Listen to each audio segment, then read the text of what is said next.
Bila saya tengok pasal Jambatan Satok ni di Google, di YouTube pada tahun 2023 ni, dia dah cantik Dia siap ada lampu warna-warni macam tu, menjadi tempat tumpuan pengunjung lah yang berada di Kuching, Sarawak. Sama seperti jambatan yang berada di Terengganu, Pulau Pinang, Putrajaya. Tapi Jambatan Satok ni ada sejarah hitamnya yang tersendiri. Jadi begini kisahnya. Kisah ni melibatkan seorang jururawat yang berbahasa Cina, iaitu bernama Janet. Janet ni bekerja di Hospital Umum Sarawak. Semasa beliau pulang daripada kerja, beliau dikatakan telah diculik dan dipercayai menjadi korban sema apabila Sarawak mula nak membina Jambatan Satok ni. Kisah ni bila saya baca ni agak tragik jugalah, kira kisah yang menyayat hati jugalah. Jadi untuk mengelakkan proses pembinaan Jambatan Satok ni terganggu, upacara korban sema ni yang melibatkan pengorbanan manusia, iaitu anak dara ataupun anak perawan lah, perlu dilakukan. Jadi kepala mereka ni akan dipenggal dan ditanam dalam setiap tiang konkrit untuk mengukuhkan struktur jambatan. Ada juga yang mengatakan selagi upacara korban sema tu tak dilakukan, selagi itulah penunggu di kawasan tersebut tak membenarkan jambatan itu dibina. Jadi dipendekkan cerita, setelah kehilangan Janet, akhirnya pihak polis telah menemui jasad Janet tapi tanpa kepala. Perkara itu sampailah kepada pengetahuan ibu bapa Janet, dan mereka telah mengebumikan anak mereka tu dengan pakaian dan kasut yang berwarna merah. Mengikut kepercayaan orang-orang Cina, roh orang yang mati dan dipakaikan dengan pakaian yang berwarna merah ni akan kembali untuk membalas dendam. Jadi daripada situlah cerita hantu Janet ni mula tersebar, dan apabila ada yang nampak seorang wanita yang berpakaian merah berjalan kaki dengan payung pada waktu malam. Ada juga saksi yang nampak wanita berpakaian merah berada di atas peri kemudian menghilangkan diri. Jadi hantu Janet ni selalu dilihat merayau berseorangan pada waktu tengah malam macam tu di antara kampung Kudai dan kampung Bintagor. Zaman berganti zaman, kisah hantu Janet ni lenyap macam tu je, dengan jambatan yang dah di-upgrade, yang dicantikkan, dan kisah ni kira dah tenggelam macam tu lah, dan tak ada lagi orang yang nampak hantu Janet ni kat mana-mana. Macam tu lah kisah dia. Pusat latihan memandu ini merupakan lokasi rakaman filem bangunan dijalankan. Tempat ini merupakan antara tempat yang paling keras di Malaysia kerana mempunyai kisah misteri yang tersendiri, iaitu kisah misteri yang tak dapat dirungkai sehingga kini. Diceritakan tempat ini mempunyai kes polis terhadap kehilangan 2 orang pemuda pada tahun 2010. Itu pun berdasarkan rakaman CCTV. Kedua-dua pemuda ini hilang sewaktu ingin melarikan diri daripada gangguan misteri yang ada dalam bangunan tersebut. Sementara seorang perempuan, iaitu teman wanitanya yang tidak diketahui statusnya, dikatakan mengalami masalah mental, tak ada khabar berita tentang dirinya sehingga sekarang.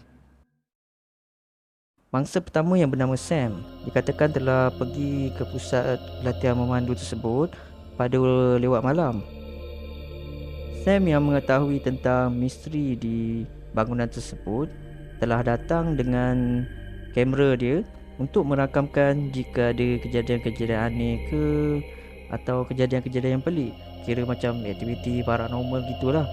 Jadi dipendekkan cerita, ketika dia nak pergi ke satu tempat yang lain, mungkin dia nak ke tandas ke, dia telah meninggalkan kameranya di atas meja dalam mood rakaman. Sebab dia meninggalkan kameranya dalam keadaan recording, dia merasakan dia ni seolah-olah diperhatikan oleh sesuatu. Jadi setelah dia kembali untuk ambil kamera dia tu, Sam ni tengok kamera dia tu dah beralih posisi. Maksudnya kamera dia tu dah beralih arah. Dan bila Sam ni dia nak check balik apa yang dia dah rakam. Alangkah terkejutnya Sam apabila melalui rakaman tersebut Sam dapati ada satu lembaga hitam sedang berlari di luar tingkap dan muncul dalam rakamannya. Dia kira macam sekali imbas lah.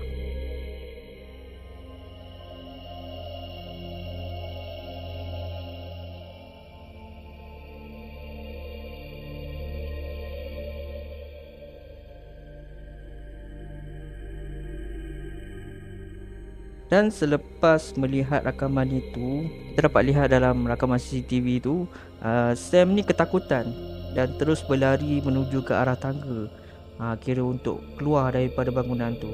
Namun sewaktu dia turun ke tangga, patutnya dia akan keluar melalui satu pintu, dan pintu tu terus keluarlah daripada bangunan tu.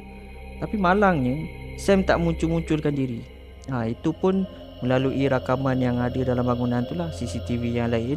Dan sampai sekarang tak ada siapa yang dapat merungkai ataupun menafsirkan apa yang terjadi kepada diri Sam. Sampai sekarang tak ada jawapan. Jadi pihak-pihak tertentu ataupun pihak berkuasa yang terlibat dalam kes ni pun tak dapat buat apa-apa. Dan sampai sekarang Sam tak pernah dijumpai.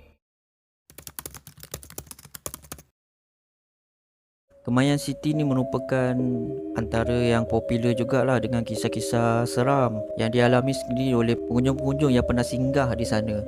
Bangunan ni dah terbengkalai dalam 10 tahun lebih kurang, dan sekarang ni dia dah mula beroperasi lah dengan nama yang baru. Orang Johor, orang-orang Malaysia tahulah bangunan tu. Awalnya Kemayan City ni memang nak dijadikan shopping mall, tapi pembinaan bangunan tersebut dihentikan pada tahun 1998. Tapi tidak diketahui lah punca projek itu dihentikan. Jadi sejak 1998 bangunan ni memang tak beroperasi langsung. Kira jadi bangunan terbiar macam tu lah. Kisah pertama yang datang daripada bangunan Kemayan City ni adalah dari sebuah keluarga daripada Singapura, dikatakan mengunjungi pusat beli belah terbengkalai yang terletak di Johor Bahru, iaitu Kemayan City lah. Pada satu malam, kira-kira jam 9 malam, mereka sekeluarga dalam perjalanan pulang selepas menghadiri majlis kenduri kahwin saudara mereka di Melaka. Jadi mereka ni dah tertarik dengan bangunan di sebelah kiri jalan yang meriah dengan lampu aneka warna dan meriah dengan kunjungan orang ramai. Mereka yang menyangka Kemayan City ni dah dibaik pulih dan memulakan operasinya tak melepaskan peluang untuk singgah. Malam pun masih muda dan alang-alang dah on the way nak balik tu, apa salahnya dia singgah kejap. Selepas meluangkan masa hampir setengah jam di situ, mereka ni nak pulang lah, sebab ada lagi satu tempat dia orang nak pergi sebelum dia orang balik ke Singapura. Jadi tempat yang mereka nak singgah ni adalah rumah saudara mereka sendirilah di Kampung Pasir yang terletak tak jauh dari pusat membeli belah tersebut. Apabila sampai ke rumah saudara mereka, salah seorang ahli keluarga telah bercerita tentang majlis pembukaan Kemayan City tadi. Alangkah terkejutnya keluarga itu apabila mendapat tahu bahawa bangunan tu masih terbengkalai sehingga kini. Jadi sebab tak puas hati punya pasal, salah seorang daripada mereka telah pergi ke bonet kereta untuk memeriksa apa yang mereka beli tadi. Tapi apa yang ada hanyalah daun kering dan ranting kayu.